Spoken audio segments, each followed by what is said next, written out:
Hello Munna Munni, कैसे हो सब बच्चों। हम लोगों ने लास्ट क्लास के वीडियो में कूलम्स लॉ के बारे में बात किया था। कूलम्स ने जो फॉर्मूला दिया था उस फॉर्मूले का इस्तेमाल करके हम लोग दो चार्ज के बीच में force of attraction, force of repulsion निकाल सकते हैं। हम लोगों ने ये भी देखा था कि वो फोर्स किन किन फैक्टर्स पे डिपेंड करता है। फोर्स का फॉर्मूला था F equals to K q one q two by r square. ये फॉर्मूला हम लोगों ने लास्ट क्लास नोट किया था।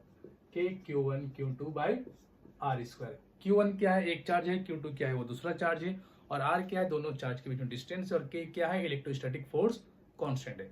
इस के का वैल्यू भी हम लोगों ने देखा था कि के इक्वल टू होता है 1/4 पाई एप्सिलॉन नॉट। और फिर ये 9 इंटू 10⁻⁹ इसका वैल्यू होता है। एसआई में सीजीएस में इसका वैल्यू के का वैल्यू होता है 1। ये सारी बातें हम लोगों ने पिछले वीडियो में किया था। और फिर चार्ज के बारे में हम लोगों ने बहुत कुछ पढ़ा था कि तीन तरह मेथड होता है जिसके जरिए हम लोग चार्ज को बॉडी में ला सकते हैं। मेथड ऑफ चार्जिंग में हम लोगों ने पढ़ा था। फिर हम लोगों ने प्रॉपर्टी देखा था, quantization of charge, additivity of charge और कंजर्वेशन ऑफ चार्ज। आज हम लोग बात करने वाले हैं कूलम्स और चार्ज के ऊपर कुछ प्रॉब्लम को सॉल्व करेंगे। उसके बाद फिर हम लोग कूलम्स के वेक्टर फॉर्म के बारे में बात करने वाले हैं। तो चलो हम लोग शुरुआत करते हैं। सबसे पहले चार्ज के प्रॉपर्टी के ऊपर कुछ प्रॉब्लम को सॉल्व करते हैं। जैसे क्वांटाइजेशन ऑफ चार्ज के ऊपर हम लोग प्रॉब्लम को देखते हैं। ये पहला प्रॉब्लम है कि calculate the number of electrons which should be removed from a conductor so that it acquires a positive charge 3.5 nano coulomb. मतलब एक कंडक्टर से हम लोगों को कितना इलेक्ट्रॉन्स को रिमूव करें कि उस कंडक्टर में 3.5 नैनो कूलम चार्ज आ जाए। देखो बच्चों, तुम जानते हो जैसा कि हम लोगों ने पिछले वीडियो में देखा था कि अगर हम किसी कंडक्टर से एक इलेक्ट्रॉन को निकालते हैं तो उसमें एक पॉजिटिव चार्ज मतलब 1.6 × 10⁻⁹ कूलम पॉजिटिव चार्ज उसमें बन जाता है। कि जो इलेक्ट्रॉन का चार्ज होता है उतना नेगेटिव चला गया, तो मतलब उतना पॉजिटिव चार्ज वहां पे आ गया। तो अब यहाँ पर बोला है कि टोटल पॉजिटिव चार्ज हम लोगों को चाहिए 3.5 नैनो कूलम। तो इसके लिए हम लोगों को क्या करना पड़ेगा, इलेक्ट्रॉन को रिमूव कराना पड़ेगा। तो पहले हम लोग देख लेते हैं कि चार्ज हम लोगों को कितना चाहिए। तो चार्ज हम लोगों को लाना है बॉडी में 3.5 नैनो कूलम, जो कि बराबर होगा 3.5 इंटू 10⁻⁹ कूलम का। समझे मुन्ना? ये जो चार्ज है 3.5, मुन्ना मुन्नी ध्यान दो, 3.5 नैनो कूलम ये बराबर होगा 3.5 इंटू 10⁻⁹ कूलम के। अब हम लोग जानते हैं कि चार्ज एक इलेक्ट्रॉन में चार्ज कितना होता है। तो चार्ज ऑन एन इलेक्ट्रॉन, एक इलेक्ट्रॉन का जो चार्ज होता है वो होता है 1.6 इंटू 10⁻⁹ कूलम। अब मुझे चाहिए नंबर ऑफ इलेक्ट्रॉन। तो क्वांटाइजेशन ऑफ चार्ज का जो कंसेप्ट हम लोगों ने पढ़ा था कि Q equal to N E, मतलब N equal to Q by E. तो Q हम लोगों के पास कितना है 3.5, इसे Q लिख लेते हैं और इसे E लिख लेते हैं। तो Q इक्वल टू फॉर्मूला था हम लोगों के पास एन ई, चूंकि हम लोगों को पॉजिटिव चार्ज चाहिए तो इसलिए प्लस एन ई लिखते थे। अब n इक्वल टू क्या हो जाएगा, वो होगा Q बाई ई, और Q का वैल्यू है 3.5 इंटू 10⁻⁹ और E का जो वैल्यू 1.6 इंटू 10⁻⁹। इन दोनों को डिवाइड करने से हम लोग को मिलेगा 2.187 और ये दोनों हो जाएगा 10⁻10। इतना इलेक्ट्रॉन हम लोग को रिमूव कराना पड़ेगा। किससे? इस कंडक्टर से, ताकि उसमें चार्ज जो है वो 3.5 नैनो कूलम का बन जाए। समझे मुन्ना? चलो चलते हैं नेक्स्ट प्रॉब्लम की तरफ। देख मुन्ना, इस प्रॉब्लम में क्या बोला गया कि an object has an excess of charge of -1.9 to 10⁻⁷ coulomb. एक ऑब्जेक्ट के पास कुछ एक्स्ट्रा चार्ज है, ज्यादा चार्ज है। कितना एक्सेस चार्ज है?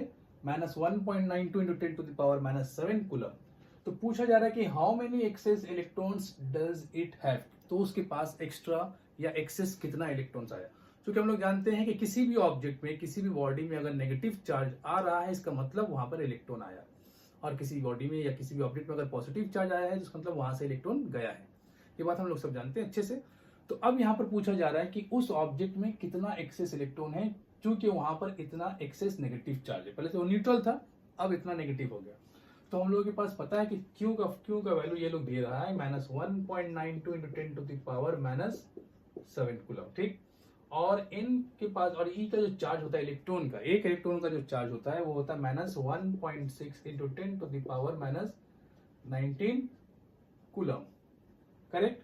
अब अगर हम इन दोनों को डिवाइड कर लेते हैं, N इक्वल्स टू क्या लिखेंगे, Q बाई ई, क्योंकि हम लोग जानते हैं कि Q इक्वल्स टू N ही होता है।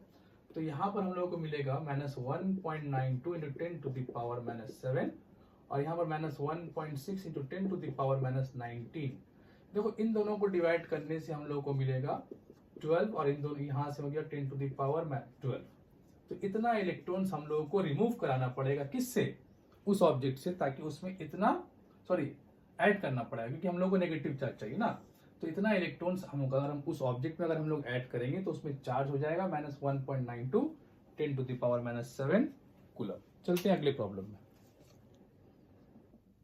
देख मुन्ना, यहाँ क्या बोला गया, which is bigger, a coulomb, एक कूलम चार्ज, या फिर और चार्ज ऑन एन इलेक्ट्रॉन, एक इलेक्ट्रॉन के पास जितना चार्ज है वो बड़ा है या फिर एक कूलम चार्ज बड़ा। तो देखिए बहुत ही सिंपल सा सवाल है यार, तुम लोग आसानी से सोच सकते हो, क्योंकि एक इलेक्ट्रॉन के पास जो चार्ज होता है वो होता है -1.6 into 10 to the power -19 coulomb, और एक जो चार्ज ये लोग पूछ रहा है वो कूलम, मतलब Q इक्वल्स टू 1 कूलम। तो देख सिंपल सा कंसेप्ट है, इलेक्ट्रॉन का चार्ज 10 टू द पावर -19, तो बहुत बहुत छोटा सा वैल्यू होता है। इलेक्ट्रॉन के पास जो चार्ज होता है वो बहुत ही स्मॉल चार्ज होता है।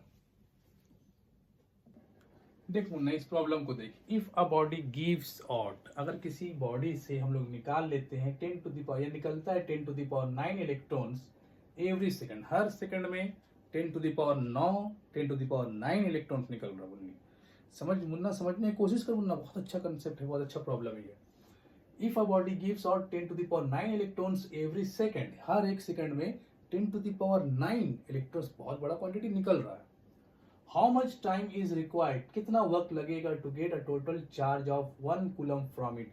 तो उस ऑब्जेक्ट से, क्योंकि तेरे को पता है ना कि अगर किसी बॉडी से इलेक्ट्रॉन्स निकल रहा है तो मतलब उस बॉडी में पॉजिटिव चार्ज आ रहा है इलेक्ट्रॉन के निकलने से।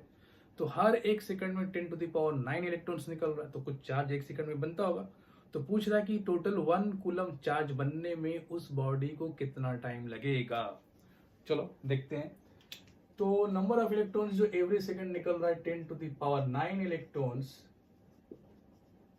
पर सेकंड, हर सेकंड में मुन्ना कितना निकल रहा है, 10 टू द पावर 9 इलेक्ट्रॉन्स मुन्ना बाहर जा रहा है।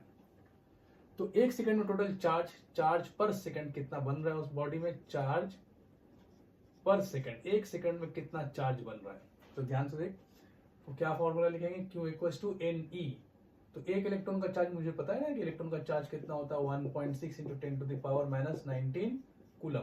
एक इलेक्ट्रॉन अगर निकलेगा तो इतना चार्ज बन जाएगा, लेकिन एक सेकंड में इतना इलेक्ट्रॉन्स निकल रहा है, तो हर सेकंड में चार्ज कितना बन रहा है, 1.6 into 10 to the power -19 into 10 to the power 9, मतलब बना 1.6 into 10 to the power -10 coulomb charge. ठीक, बहुत छोटा है, 1 कूलम से बहुत छोटा भी। तो एक सेकंड में इतना चार्ज उस बॉडी में बन जाएगा।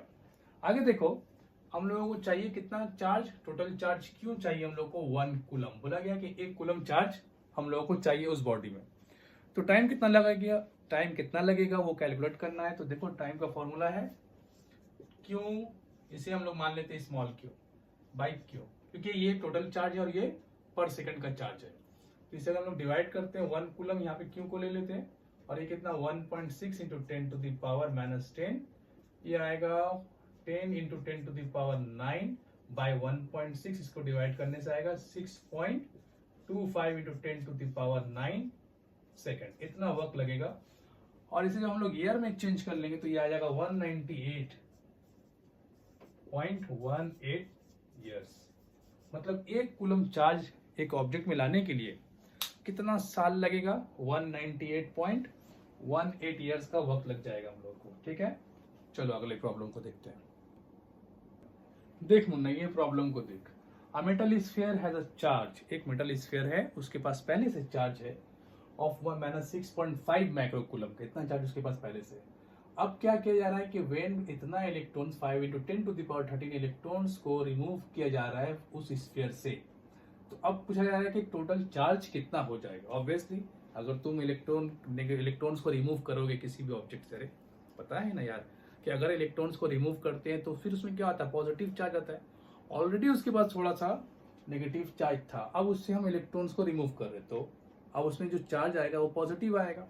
तो ध्यान से देखो, मतलब नेगेटिव पहले कितना है, -6.5 इंटू बस माइक्रो कूलम, मतलब 10 टू द पावर -6 कूलम लिख सकते हो, या फिर 6.5 माइक्रो कूलम लिख सकते हो। ये इसका वैल्यू मान लेते हैं ये Q1 है। अब जब इससे इलेक्ट्रॉन्स को निकालोगे तो जाहिर बात है चार्ज घटेगा, माइनस डिक्रीज होगा, पॉजिटिव इंक्रीज होगा। तो हम उसको एडिटिविटी नेचर से कर लेंगे, Q1 प्लस Q2 कर लेंगे। पहले हम लोग सेपरेटली देखते हैं कि इलेक्ट्रॉन्स को निकालने से कितना चार्ज उसमें आता है, उसका वैल्यू पकड़ देते हैं Q2। मान लेते हैं Q2 चार्ज बना इलेक्ट्रॉन्स के निकालने से। तो कितना इलेक्ट्रॉन्स निकाल रहे हैं हम लोग, 5 इंटू 10 टू द पावर 13, और एक इलेक्ट्रॉन्स के पास चार्ज होता है 1.6 into 10 to the power minus 19।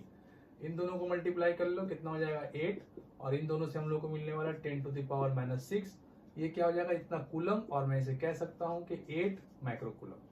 तो Q1 था माइनस 6.5 माइक्रोकूलम और Q2 कितना आ गया, 8 माइक्रोकूलम।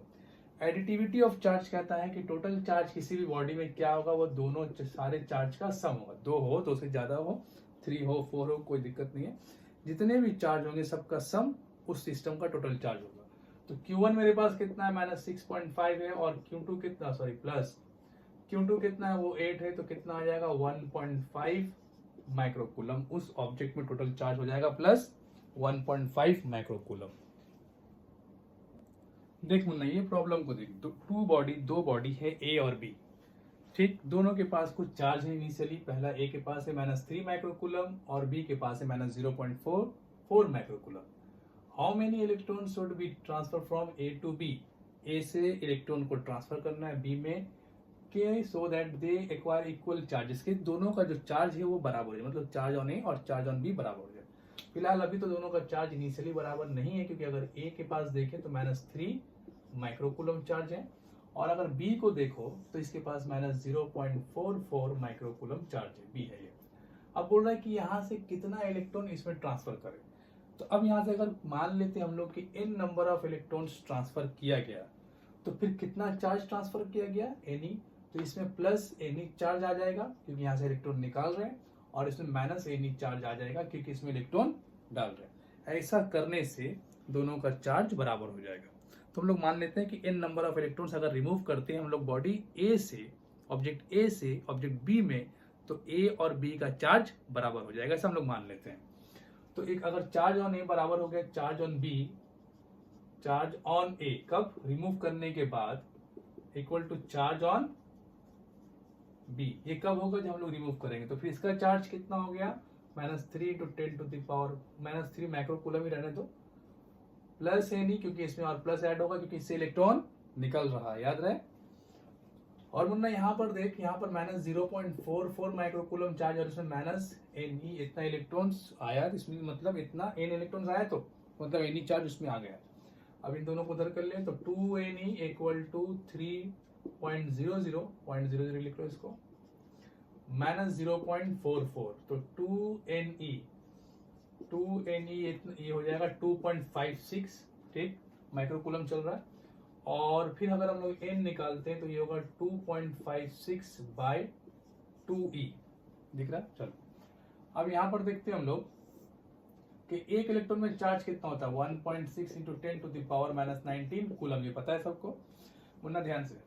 अब अगर मैं इसे माइक्रोकूलम में चेंज करूं तो क्या लिखूंगा, 1.6 into 10 to the power minus 13, क्योंकि 10 टू द पावर माइनस 6 निकाल देने से माइक्रोकूलम बन गया, ये e, ठीक है। तो अब हम इस फॉर्मूले में बैठा देते हैं। तो n इक्वल टू क्या आएगा, 2.56 by 2 into 1.6 into 10 to the power minus 13, ये पूरा वैल्यू को डिवाइड करेगा ना तो 0.8 आएगा इंटू 10 टू द पावर 13, और इसमें हम लोग को मिलेगा 8 into 10 to the power 12 electrons. मतलब अगर इतना electrons 8 into 10 to the power 12 transfer करते हैं ए से बी में, तो फिर ए और बी का जो चार्ज होगा वो इक्वल हो जाएगा। देख मुन्ना देख, ये प्रॉब्लम को देख, एक आध साल लग जाएगा पढ़ने में, बहुत काफी बड़ा क्वेश्चन है, ठीक है। देख एक आध साल में हो जाए, क्लास 11 में 12 में अगर कंप्लीट हो जाए तो अच्छी बात है, मजाक कर रहा था। देख अब फ्री पिक बॉल, एक बॉल है पी जो कि 10 ग्राम का, ठीक है, 10 ग्राम उसका मास है, जिसके पास चार्ज है 5 into 10 to the power minus 8 coulomb. फिर बोल रहा है कि what must be the nature and magnitude of charge that should be given to another pith ball क्यों। दूसरा एक बॉल है क्यों, पूछ रहा है कि उसमें उसका क्या नेचर होगा, और उसमें नेचर का चार्ज देंगे और उस चार्ज का क्या नेचर होगा, मतलब कौन सा चार्ज उसमें दें जो कि 7 सेंटीमीटर बिलो है किससे, पी से, मतलब पी बॉल ऊपर है और क्यू बॉल नीचे, वो ज्यादा क्यू में कितना चार्ज दे और किस मैग्नीट्यूड का चार्ज, मतलब किस नेचर का चार्ज। नेचर से मतलब पॉजिटिव देना है कि नेगेटिव देना है, कि वो ऊपर वाला बॉल जो है पी ऊपर में ही रहे। देख डायग्राम से समझा रहा, ध्यान से समझने की कोशिश करो। मैं क्या बोल रहा ना कि क्वेश्चन में बोला गया है कि एक बॉल है पी जो कि ऊपर में, और उसके नीचे 7 सेंटीमीटर नीचे में दूसरा बॉल है। कितना नीचे? 7 सेंटीमीटर। दूसरा बॉल है क्यू। अब पूछा जा रहा है कि P और Q, P में तो चार्ज तुमको दे दिया गया, कितना दिया? 5 इंटू, इसके पास जो चार्ज है Q1 वो 5 into 10 to the power -8 coulomb. देख माइनस नहीं मतलब प्लस चार्ज है। और इसका जो मास है वो मास है तुम्हारे पास 10 ग्राम, ठीक, 10 ग्राम मास है। अब चूंकि वो अपने मास की वजह से mg फोर्स लगेगा उसके ऊपर, नहीं लगेगा ना, mg फोर्स लगेगा उसके ऊपर, तो उस mg फोर्स से वो नीचे गिरेगा।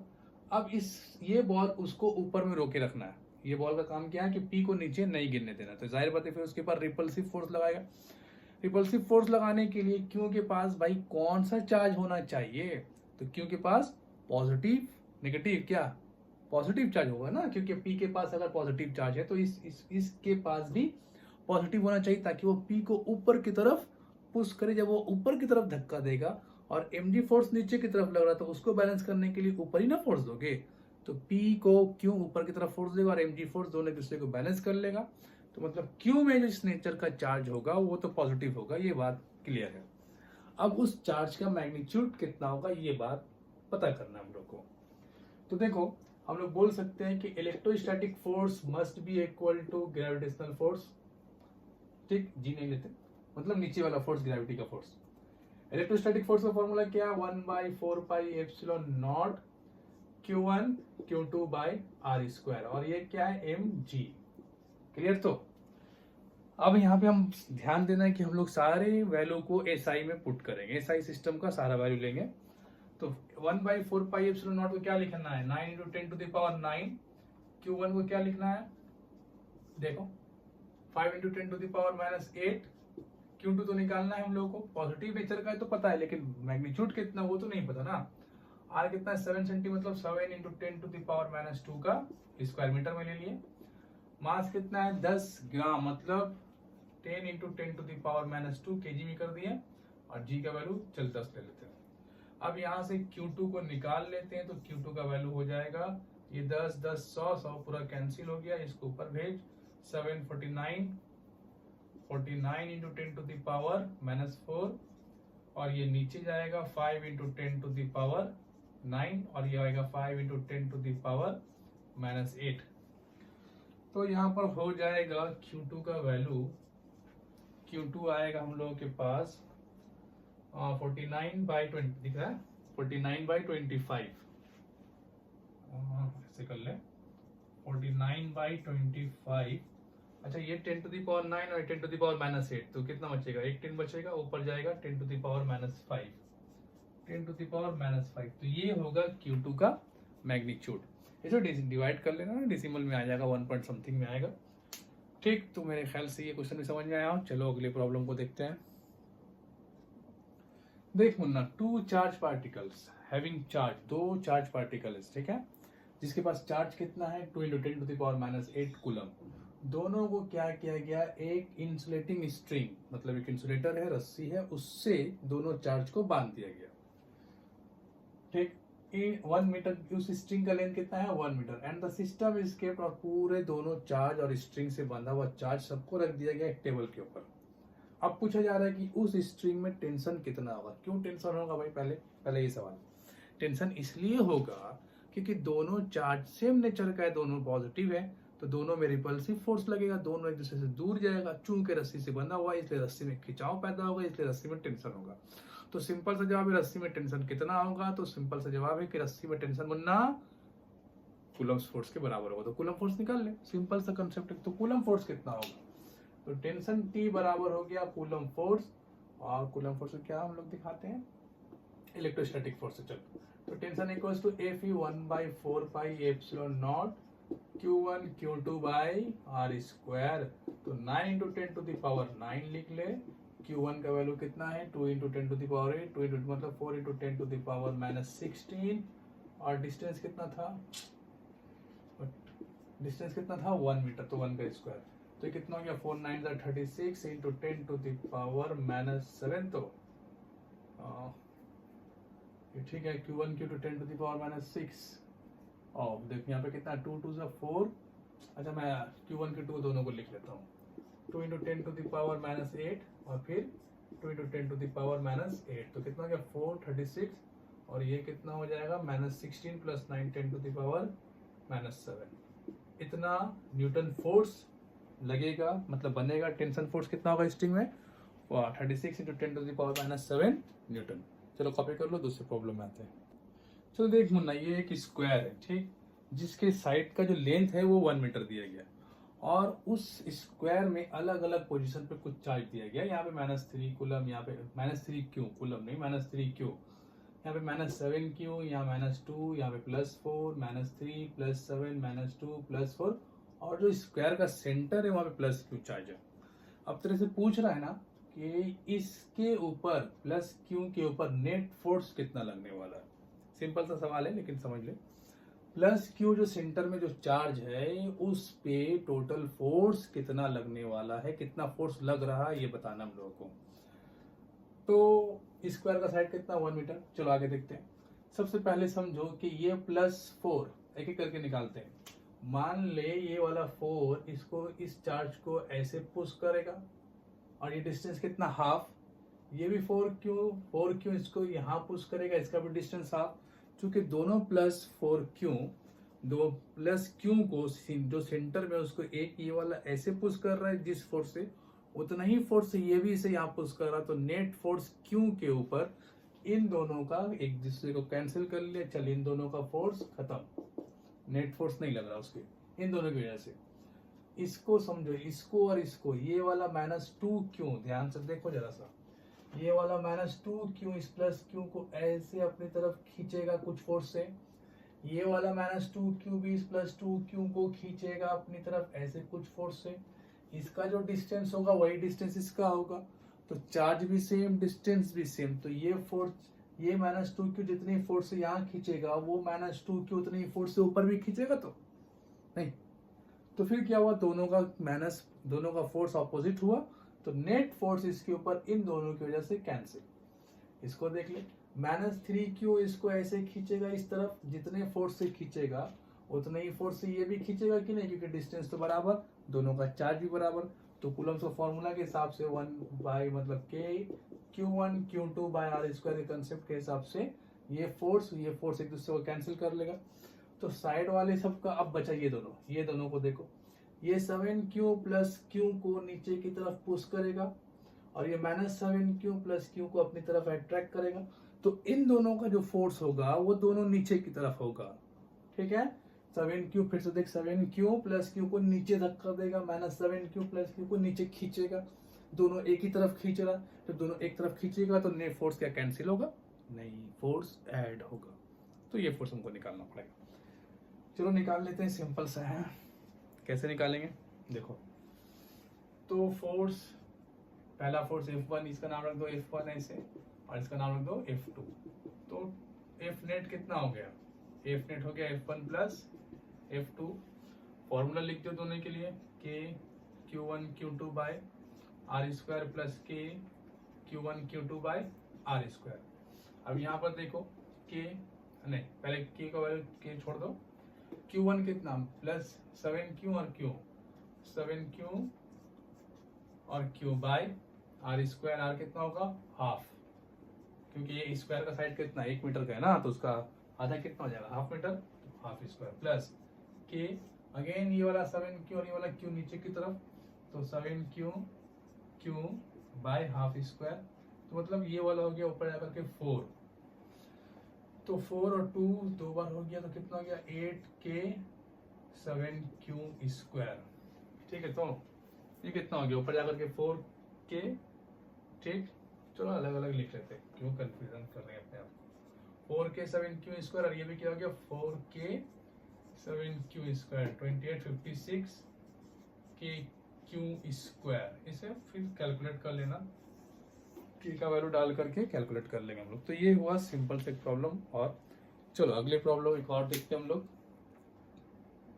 देख मुन्ना, ये इस प्रॉब्लम को देख, ध्यान से देखो। ईच और equal charge, sorry equal charge, each नहीं, equal charges each of 20 microcoulomb, मतलब इक्वल मैग्नीट्यूड का 20 माइक्रोकूलम का चार्ज है। बहुत सारा चार्ज है, कितना सारा पता नहीं।